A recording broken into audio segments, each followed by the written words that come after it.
இங்க ஒரு ஆளு பாத்தீங்கன்னா மண்ணுல இருந்து ஏதோ ஒண்ண கண்டுபிடிக்கிறான். அத பார்த்தோன்னே அவனுக்கு ஏதோ டிஃபரெண்டா இருக்குன்னு ஒரு கிரெயின வச்சு எடுத்து கொண்டு போய் ஒரு இடத்துல வித்துறான். ஆனா அதை எடுத்துக்கிட்டவன் இதுக்கு ஒண்ணுமே தேராதுன்னு சொல்லிட்டு ஒரு $60 மட்டும் கொடுத்து வாங்கிடுறான்.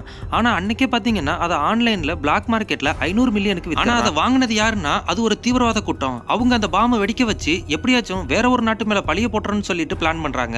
அதுக்காக அதோட பீசஸ் எல்லாம் டிஸ்அசெம்பிள் பண்ணி வேற ஒரு பாக்ஸ்ல வச்சு எக்ஸ்போர்ட் பண்ணிடுறாங்க. அந்த பீசஸும் எப்படியோ எல்லா செக்கிங்கையும் தாண்டி ஒரு இடத்துக்கு போயிருது. அங்கிருந்து அந்த நாட்டோட பிரசிடென்ட கொல்றதுக்காக அவர் இருக்கிற ஒரு பிளே கிரவுண்ட்ல போய் அதை ஃபிக்ஸ் பண்ணிடுறாங்க. இந்த விஷயத்தை எப்படியோ தெரிஞ்சுக்கிட்ட சிஏஏ வந்து பிரசிடென்ட்டோட டிஃபென்ஸ் டீமுக்கு கால் பண்ணி சொல்றாங்க. உடனே அவங்க எல்லாரையும் அலர்ட் பண்ணிட்டு பிரசிடென்ட அங்கிருந்து கூட்டிக்கிட்டு ஒரு கார்ல கிளம்பிடுறாங்க.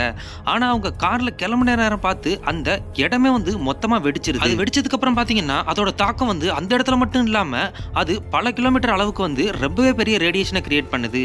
இதுக்கு தான் வந்து எந்த ஒரு பொருள் கிடைச்சாலும் அதை உடனே வித்துறக்கூடாது.